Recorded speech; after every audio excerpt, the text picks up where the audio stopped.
Rumah itu masih terlalu baru untuk disebut rumah.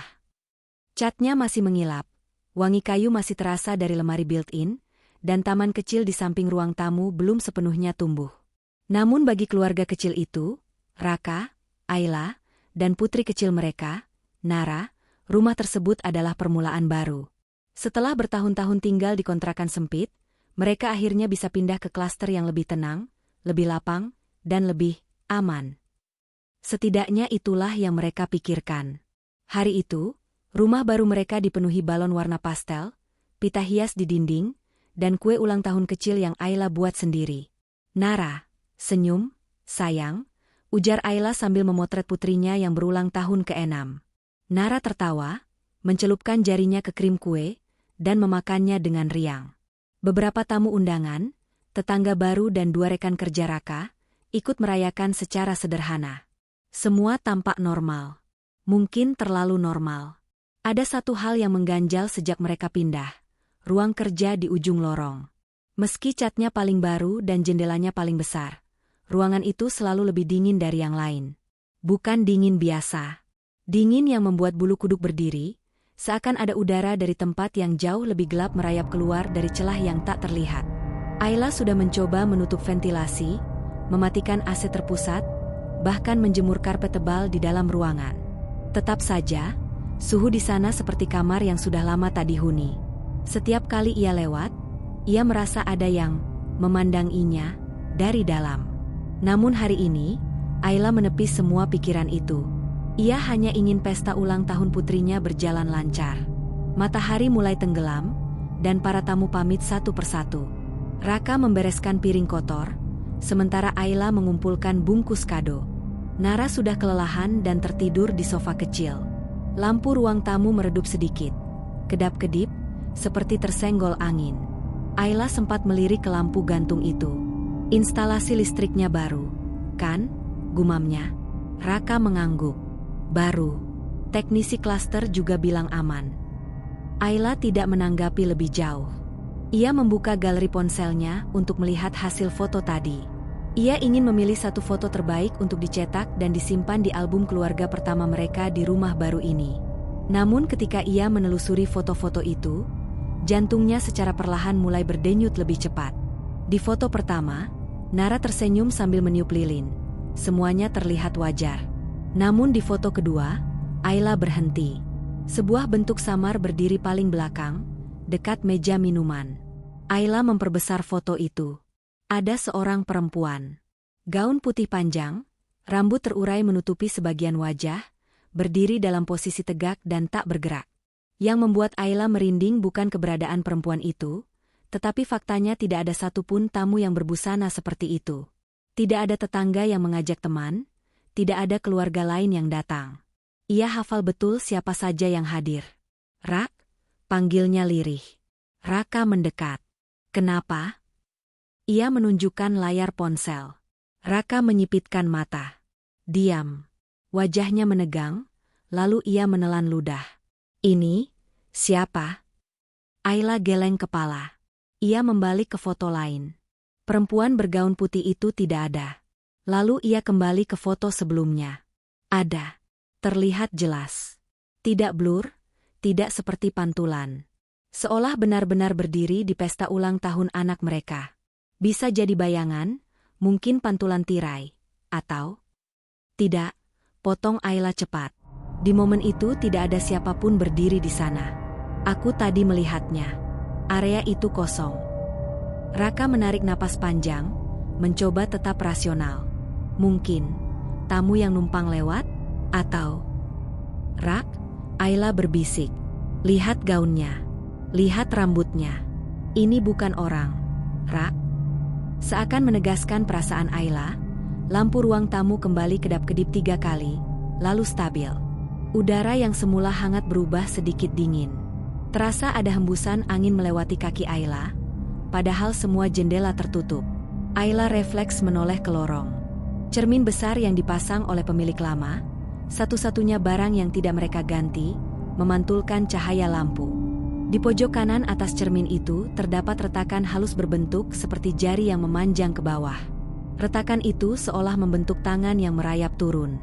Ayla yang selama ini menahan diri tidak memikirkan hal janggal tentang rumah baru mereka, akhirnya merasakan sesuatu di dalam dirinya runtuh. Ada sesuatu yang tidak benar di rumah itu. Sesuatu yang bukan sekadar instalasi listrik, bukan sekadar udara dari ventilasi, bukan sekadar imajinasi setelah hari panjang. "Ra?" Ayla kembali memanggil. Suaranya goyah. "Aku merasa perempuan itu masih di sini."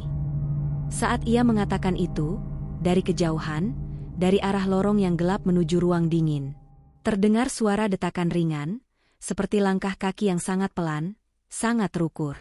"To, to, to." Raka menoleh cepat. "Ada apa itu?"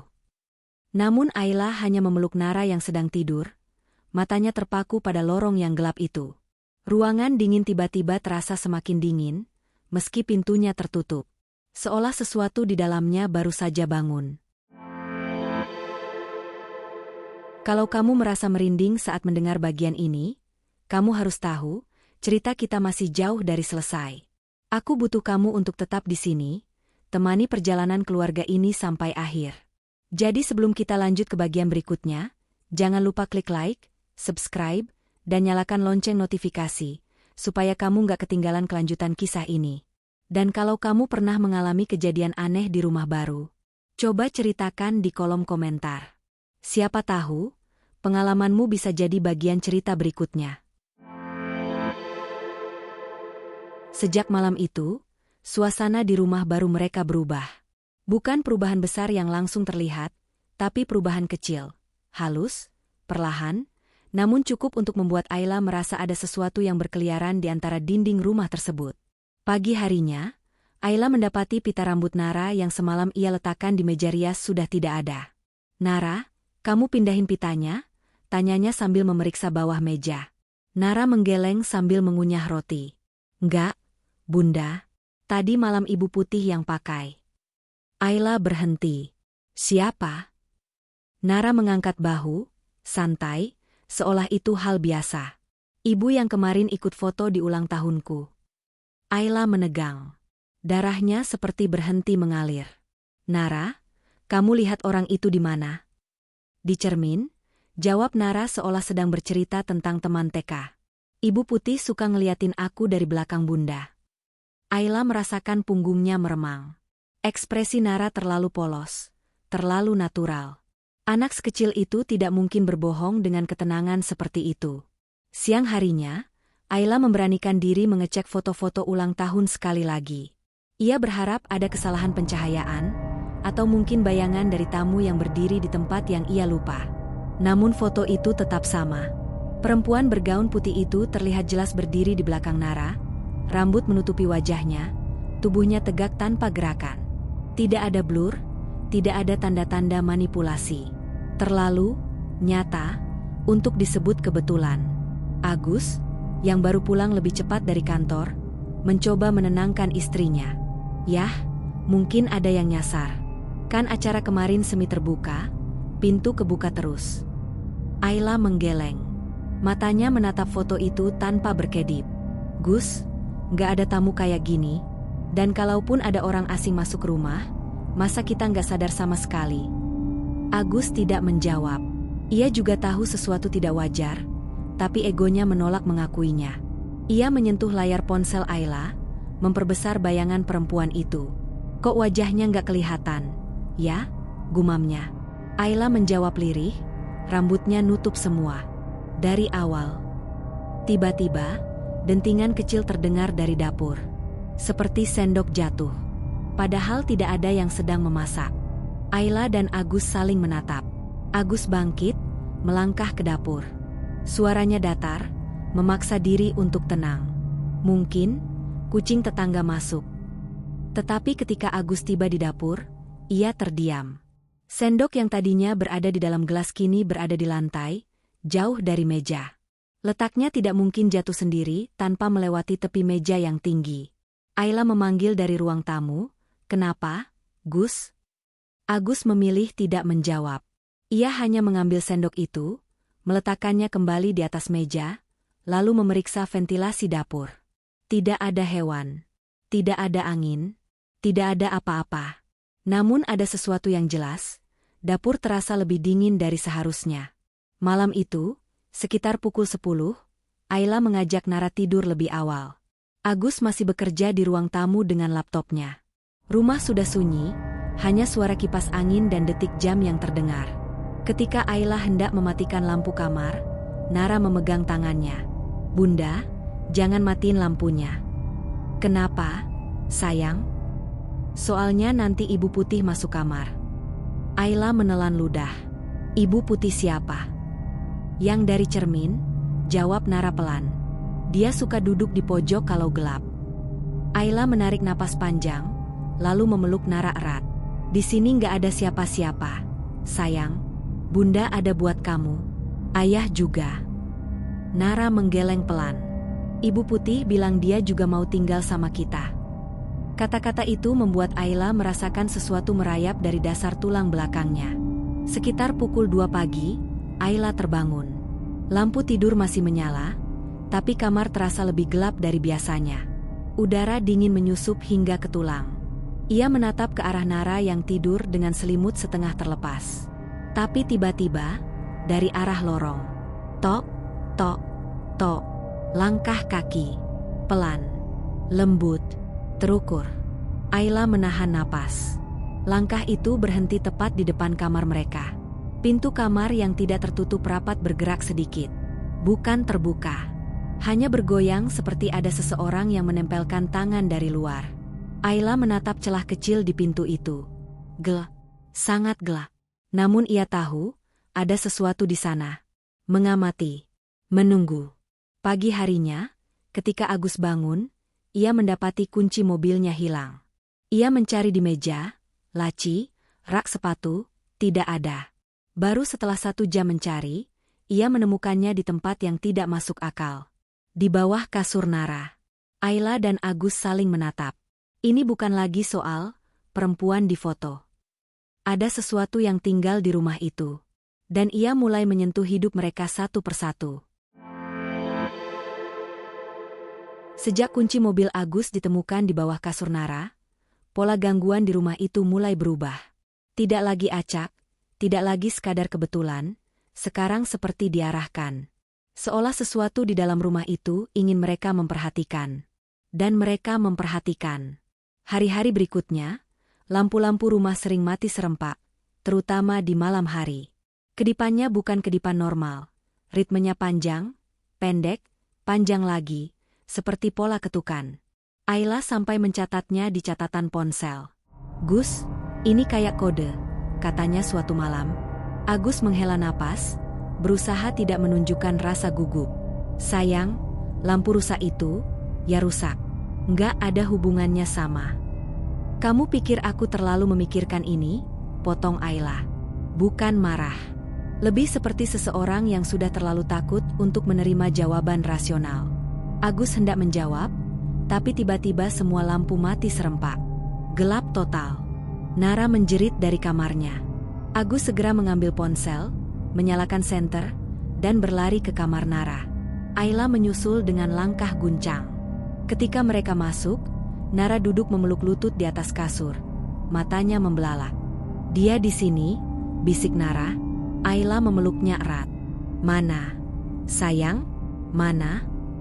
Nara menunjuk ke pojok kamar yang gelap. Tepat ke sebuah bagian ruangan yang bahkan cahaya senter Agus tak mampu tembus secara penuh. "Dia berdiri di sana tadi," kata Nara pelan. Ketika lampu kembali menyala beberapa detik kemudian, pojok itu kosong. Tapi dinginnya tetap terasa, seperti residu sesuatu yang barusan berdiri di situ. Keesokan harinya, Ayla mulai memperhatikan perubahan pada suaminya. Agus terlihat lebih linglung. Pagi itu ia membuat kopi, tapi lupa menuang air panas.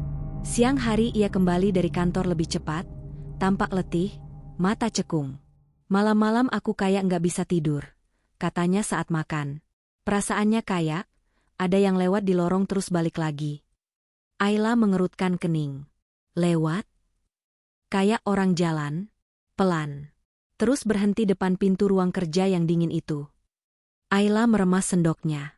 Ruang dingin itu semakin terasa seperti titik pusat semua gangguan. Tapi yang paling membuat Ayla cemas bukan Agus, melainkan Nara. Suatu sore, Ayla mendapati anaknya menggambar di lantai ruang tamu. Biasanya Nara menggambar rumah, bunga, atau boneka kesukaannya. Namun gambar hari itu membuat Ayla kehilangan suara. Di kertas itu, Nara menggambar 4 orang. Ayla, Agus, dirinya sendiri, dan seorang perempuan berambut panjang, mengenakan gaun putih memudar, berdiri paling dekat dengan Nara. "Nara, ini siapa?" tanya Ayla perlahan, berlutut di samping. "Ibu Putih. Dia suka nyanyi buat aku," jawab Nara sambil mewarnai rambut hitam panjang hingga menutupi wajah figur itu. Ayla merasakan hawa es merayap naik ke leher. "Nyanyi apa?" Suaranya nyaris tidak keluar. Nara berhenti menggambar. "Lagu ulang tahun." Ayla memeluk Nara erat, mencoba menyembunyikan wajahnya yang pucat. Malam berikutnya, gangguan meningkat lebih jauh. Ayla sedang mengambil air di dapur ketika ia melihat pantulan aneh di teko stainless di meja. Cahaya lampu memantul di permukaannya, membentuk siluet samar. Siluet seorang perempuan berdiri tepat di belakangnya. Ayla spontan menoleh. Tidak ada apa-apa. Napasnya tersengal. Ia menatap kembali ke teko. Siluet itu masih ada. Kali ini lebih jelas. Perempuan itu berdiri dengan kepala sedikit miring, rambut menjuntai menutup sebagian wajah, gaun putihnya memanjang hingga menyentuh lantai. Ia tidak bergerak, tidak bernapas. Ayla menutup mulut dengan tangan gemetar. Perempuan itu hanya muncul di pantulan. Dan ia menatap langsung ke Ayla. Tiba-tiba teko bergetar di meja, seperti ada sesuatu yang menyentuhnya dari luar. Ayla terpeleset mundur, hampir jatuh. Cahaya di dapur berkedap-kedip. Dan ketika Ayla menatap pantulan itu sekali lagi, perempuan itu hilang. Hanya meninggalkan dingin yang menusuk tulang. Gangguan terbesar terjadi 2 hari setelahnya. Pukul 3 dini hari, waktu yang tampaknya menjadi pola, sesuatu membangunkan Ayla. Suara ketukan. Tok, tok, tok. Ia perlahan membuka mata. Agus tidak ada di tempat tidur. "Nara?" panggil Ayla pelan sambil bangkit. Tidak ada jawaban. Ia melangkah ke lorong. Lampu-lampu berkedip redup, seperti tersengat arus. Ayla memanggil lagi, "Gus?" Ketukan itu semakin jelas, berasal dari arah ruang kerja yang dingin. Ayla berjalan mendekat dengan napas pendek. Saat ia tiba di depan ruangan itu, pintunya terbuka sedikit. Udara dingin menyembur keluar, membuat rambut di tangannya berdiri. Dan di dalam ruangan, Agus berdiri membelakanginya. Kaku, tidak bergerak. Pandangannya lurus ke dinding. Ayla langsung memegang pundaknya. "Gus, kamu ngapain?" Agus perlahan menoleh. Matanya kosong. "Dia bilang aku harus datang," gumamnya pelan. "Dia bilang dia butuh aku." Ayla mundur 1 langkah. "Siapa?" Agus menunjuk dinding depan mereka. Ayla menatap dinding itu. Awalnya kosong. Lalu perlahan, retakan yang selama ini kecil dan tak terperhatikan di dinding ruang dingin itu melebar, merayap turun seperti jari-jari panjang. Retakan itu bergerak. Seperti sesuatu sedang mencoba keluar dari balik tembok. Ayla menjerit dan menarik Agus keluar dari ruangan. Pintu terbanting menutup sendiri. Lampu padam. Rumah itu seperti menghembuskan satu napas panjang. Seolah mengatakan, "Aku sudah mulai." Setelah malam ketika Agus berdiri kaku di ruang dingin, Ayla tidak bisa lagi menunggu. Ia tahu rumah itu menyimpan sesuatu yang jauh lebih kelam daripada sekadar kejadian aneh. Ada pola, ada arah, dan yang paling menakutkan, ada niat. Pagi itu, ketika Agus dan Nara masih tidur, Ayla duduk di meja makan dengan laptop terbuka. Jari-jarinya gemetar ketika ia mengetik. Riwayat tanah klaster, kecelakaan, pembunuhan, rumah lama sebelum renovasi. Sebagian besar hasil pencarian tidak menunjukkan apa-apa. Klaster itu baru dibangun beberapa tahun lalu, dan developernya terkenal. Tapi semakin ia menggali, semakin ia menemukan celah. Setiap artikel yang membahas klaster itu memiliki bagian yang sama. Dibangun di atas lahan kosong yang sudah bertahun-tahun tidak ditempati. Kenapa lahan seluas itu lama tidak disentuh? Ayla akhirnya menemukan sebuah utas forum lokal yang sudah lama tidak aktif. Salah satu komentar dari tahun-tahun lalu membuat darahnya terasa dingin. Ada sumur lama di tanah situ. Orang bilang sumur itu bukan sumur biasa. Ayla mengerutkan kening. Sumur? Ia menggulung utas itu lebih jauh. Ada komentar lain. Dulu pernah ada perempuan mati di sana. Namanya Mira. Kasusnya ditutup cepat. Tapi orang-orang bilang dia nggak pernah pergi.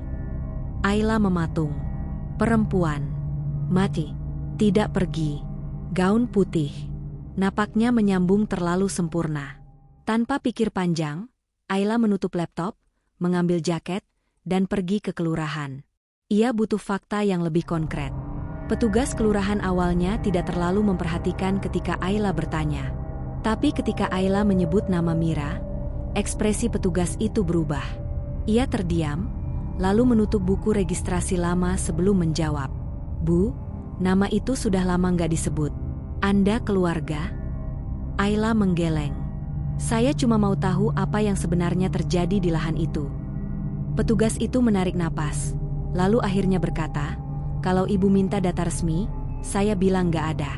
Kasus itu, ya, ditulis sebagai kecelakaan. Kecelakaan? Suara Ayla terdengar sinis.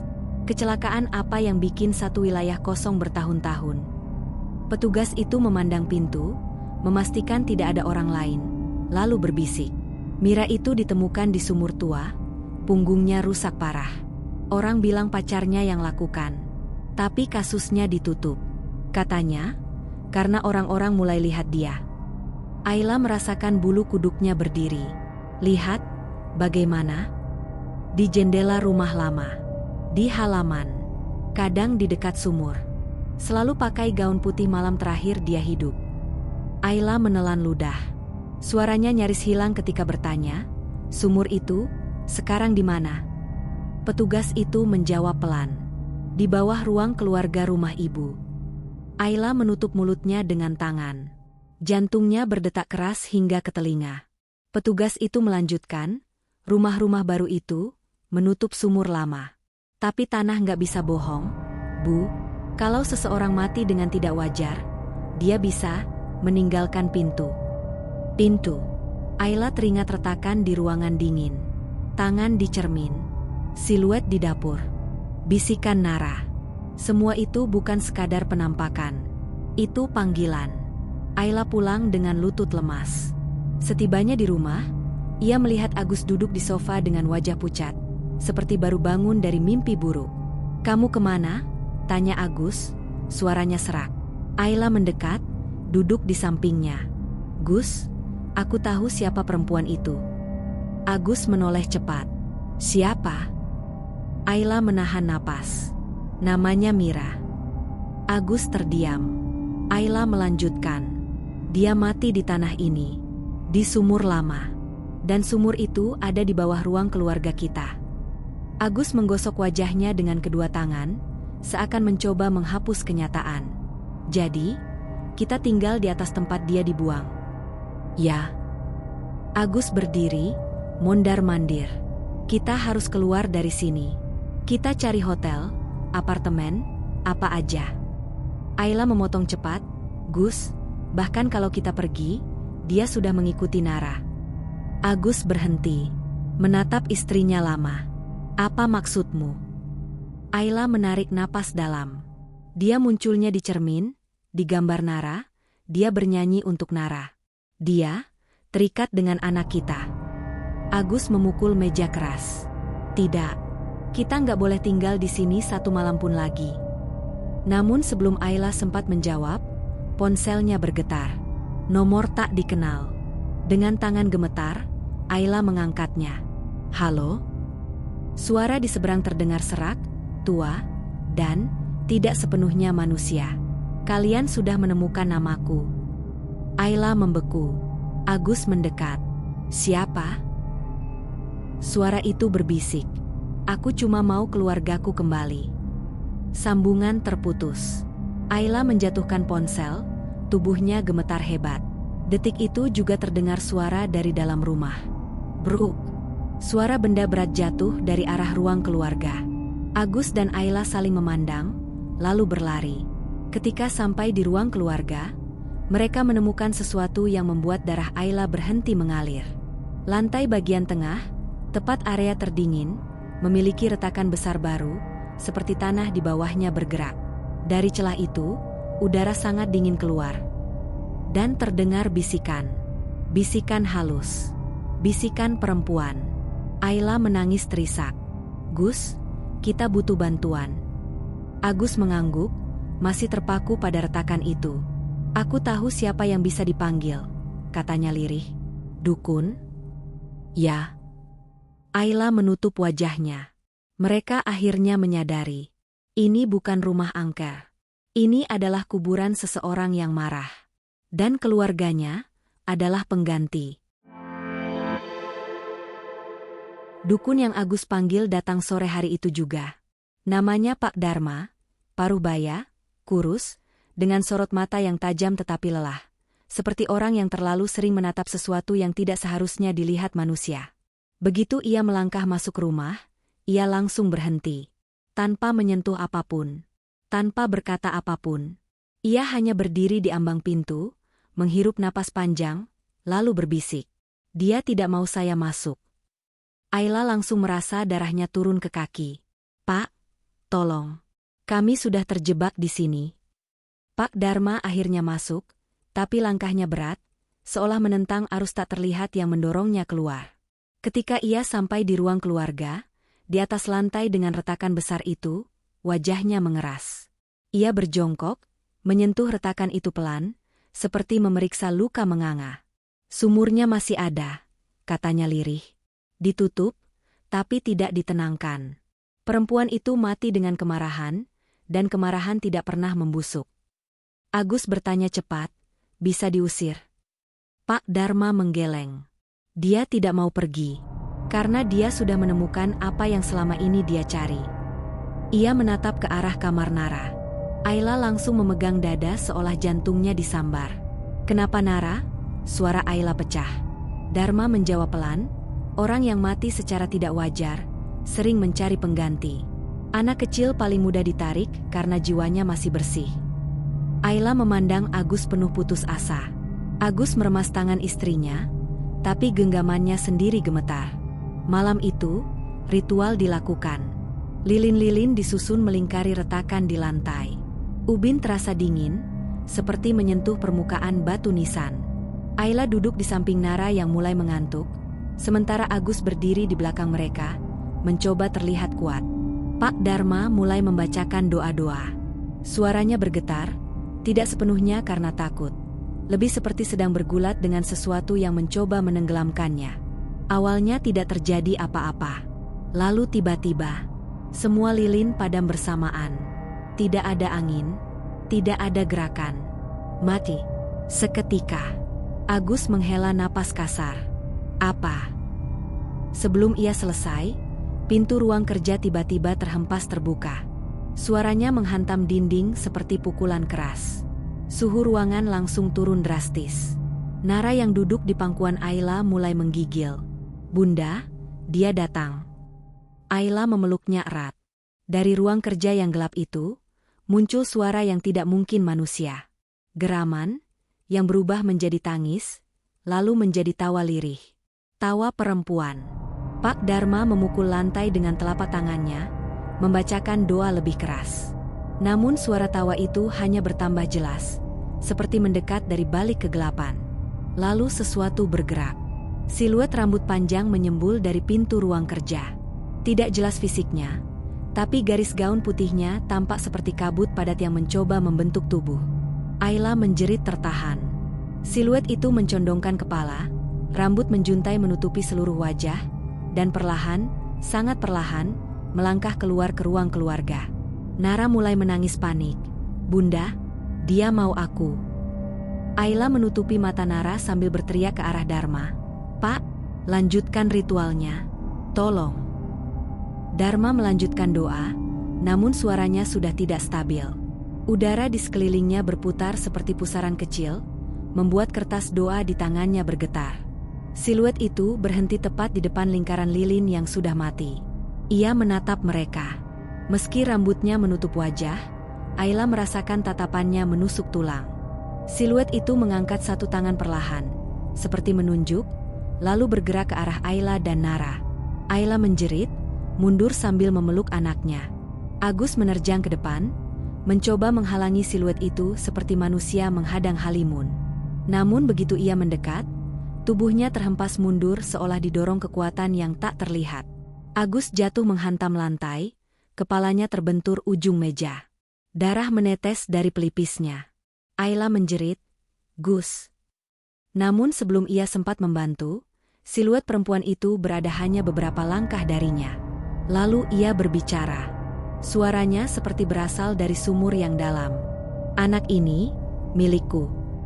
Ayla menutup Nara dengan seluruh tubuhnya. "Tidak. Pergi. Dia bukan anakmu." Siluet itu mencondongkan tubuh. Dan dalam sekejap, ia menghilang. Bukan pergi, tetapi berpindah. Ayla merasa sesuatu menggenggam bahunya dari belakang. Ia menoleh. Tidak ada siapa-siapa. Tetapi tiba-tiba Nara di pelukannya berhenti menangis. Tubuh kecilnya kaku. Mata Nara perlahan terbuka, tapi bukan seperti mata Nara biasanya. Tatapannya kosong, hitam, dalam. Dengan suara yang bukan suara seorang anak, Nara berbisik, "Bunda, Ibu Putih bilang dia sayang aku." Ayla menjerit histeris, memeluk anaknya erat-erat hingga tubuhnya gemetar. Pak Dharma berdiri terhuyung, wajahnya sangat pucat. Saya tidak bisa menahan dia lagi," katanya lemah. "Perempuan itu terlalu lama menunggu. Dia sudah memilih." Ayla merasakan dunia runtuh. "Apa yang harus kami lakukan?" Pak Dharma menunduk, suaranya pecah. "Satu-satunya cara adalah memilih siapa yang dikorbankan." Ayla menatapnya dengan mata membesar. Dia tidak akan pergi tanpa mengambil sesuatu dari keluarga ini. Dan pada malam itu, Ayla menyadari rumah tersebut bukan lagi tempat tinggal. Rumah itu adalah perangkap. Dan Nara adalah hadiahnya. Rumah itu tidak pernah terasa setenang malam ini. Tidak ada suara langkah di lorong. Tidak ada pintu yang bergetar. Tidak ada tawa lirih dari ruang dingin. Justru keheningan itulah yang paling menakutkan. Ayla duduk di lantai ruang keluarga sambil memeluk Nara yang masih tampak linglung. Tatapan Nara sesekali kosong seperti bukan dirinya. Sesekali matanya memandang ke sudut ruangan yang gelap, seakan seseorang berdiri di sana. Agus duduk tak jauh dari mereka, menekan luka di pelipisnya. Napasnya berat. Pak Dharma berjalan pelan mengitari ruangan, menatap lantai retak yang seolah berdenyut, seperti jantung bumi yang sedang bangun. "Kalian harus mendengarkan baik-baik," ucapnya tanpa menatap mereka. "Dia tidak akan berhenti. Bahkan kalau kalian keluar dari rumah ini sekalipun." Ayla memandangnya dengan mata merah. "Kenapa anak saya? Kenapa bukan kami saja? Ambil saya kalau perlu." Dharma menatap Ayla lama. Karena entitas seperti dia tidak mencari orang dewasa. Ia mencari seseorang yang bisa ia bentuk ulang. Jiwa kecil paling mudah ditarik, karena mereka belum sepenuhnya terikat pada dunia nyata. Agus menunduk, menahan amarah dan ketakutannya sendiri. "Lalu apa maksud Bapak dengan pengorbanan tadi?" Dharma berhenti, membalikkan badan. Dia mati tanpa pernah memiliki apapun. Tidak keluarga, tidak masa depan, tidak kenangan untuk ia bawa ke tempat berikutnya. Ia hanya punya kemarahan. Ayla menggenggam tangan Nara. "Jadi, apa yang dia mau dari kami?" tanya Ayla lirih. Dharma mendekat. Suaranya pelan, berat, seperti sedang menyampaikan hukuman. Dia menginginkan apa yang tidak pernah ia miliki, yaitu keluarga. Dharma menghela napas panjang. "Dan karena ia sudah memilih Nara sebagai penggantinya, kalian harus memberikan sesuatu sebagai imbalan agar ia melepaskan keterikatannya." "Imbalan apa?" Dharma menatap mereka satu persatu. "Sesuatu yang paling kalian cintai. Sesuatu yang memiliki nilai emosional terbesar. Bisa berupa benda atau kenangan." Ayla dan Agus saling menatap. "Kenangan?" tanya Agus. Dharma mengangguk. Ada ritual yang bisa menghapus memori tertentu. Tapi sekali hilang, tidak bisa kembali. Ayla memeluk Nara lebih erat, air mata mulai jatuh. Kalau kalian tidak memberi, dia akan mengambil Nara. Ritual dimulai 1 jam kemudian. Rumah itu semakin dingin. Napas keluar dalam embusan kabut tipis. Lilin-lilin yang dinyalakan Pak Dharma bergetar seperti diterpa angin tak terlihat. Ayla duduk di tengah ruangan dengan Nara di pangkuannya. Di depan Ayla, di lantai, Pak Dharma meletakkan 1 kotak kecil berisi barang-barang yang menurut Ayla paling berharga. Foto-foto Nara sejak bayi. Video ulang tahun pertamanya. Rekaman suara Nara saat pertama kali menyebut Bunda. Boneka kecil yang selalu dibawa Nara kemanapun. Agus berdiri di belakang mereka dengan muka tegang. Tidak bicara. Tidak bergerak. Seolah jika ia bergerak sedikit saja, seluruh dunia akan runtuh. Dharma menyalakan dupa terakhir. Ayla, kamu yakin pilihanmu ini? Ayla mendongak, air mata membasahi wajahnya. Kalau dengan menghapus kenangan terindahku bersama anakku, aku bisa menyelamatkan dia. Ayla menarik napas dalam. Maka aku siap. Nara menatap ibunya, bingung. Bunda, kenapa nangis? Ayla tersenyum sambil menyentuh pipinya. Karena Bunda sayang kamu, lebih dari apapun. Dharma memberi isyarat agar Ayla meletakkan tangan di atas kotak kecil itu. Ketika Ayla menyentuh kotak itu, lampu rumah langsung mati. Gelap total. Hanya lilin-lilin ritual yang menyala, bergetar, membentuk bayangan aneh di dinding. Udara bergerak. Dari sudut gelap ruangan, sosok Mira muncul. Lebih jelas dari sebelumnya. Gaun putih robek, tubuh ramping, rambut panjang menutup wajahnya sepenuhnya. Lubang besar menganga di punggungnya, hitam pekat. Ia berjalan pelan ke arah mereka, suaranya seperti napas kematian yang merayap. Apa yang kau berikan padaku? Ayla menggigil, tapi ia tidak melepaskan kotak di depannya. Aku memberikan semua kenangan bahagia yang kubuat dengan anakku. Semua yang aku simpan, semua yang aku jaga, semuanya milikmu. Mira berhenti. Kepalanya miring, seperti sedang mendengarkan. Dharma membacakan mantra lebih keras. Lilin-lilin berkobar tinggi. Ayla merasakan sesuatu di dadanya. Seperti ada tangan tak terlihat yang meraih, menarik, mengoyak dari dalam. Rasa panas bercampur dingin membuat tubuhnya gemetar hebat. Foto-foto di dalam kotak mulai terbakar tanpa api.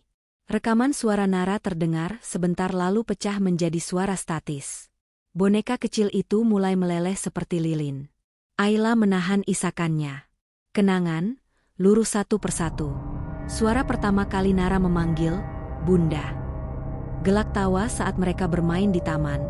Momen Nara belajar berjalan. Semua menghilang. Ia menangis, tapi tidak melepaskan kotak itu. Tangannya menempel kuat. Seolah jika ia melepas, semuanya akan sia-sia.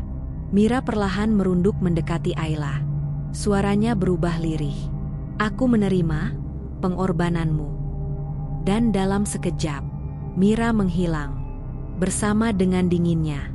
Bersama dengan bayangan-bayangan gelap yang selama ini menghantui rumah itu.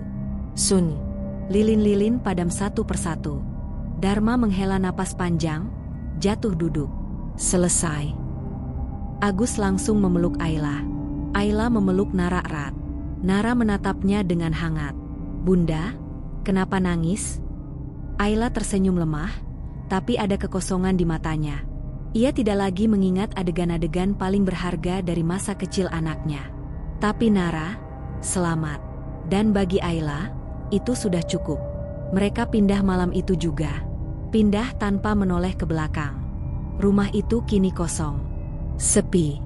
Hanya retakan di lantai yang masih terbuka seperti mulut kecil yang tidak pernah benar-benar tertutup. Di suatu malam, tetangga klaster yang lewat mengaku melihat sesuatu di jendela rumah kosong itu. Sesosok perempuan bergaun putih, menggendong boneka yang sudah meleleh bentuknya. Ia berdiri di balik kaca. Menatap keluar. Menunggu. Untuk apa? Untuk siapa? Tidak ada yang tahu. Tapi satu hal pasti. Ia selalu menagih apa yang hilang darinya.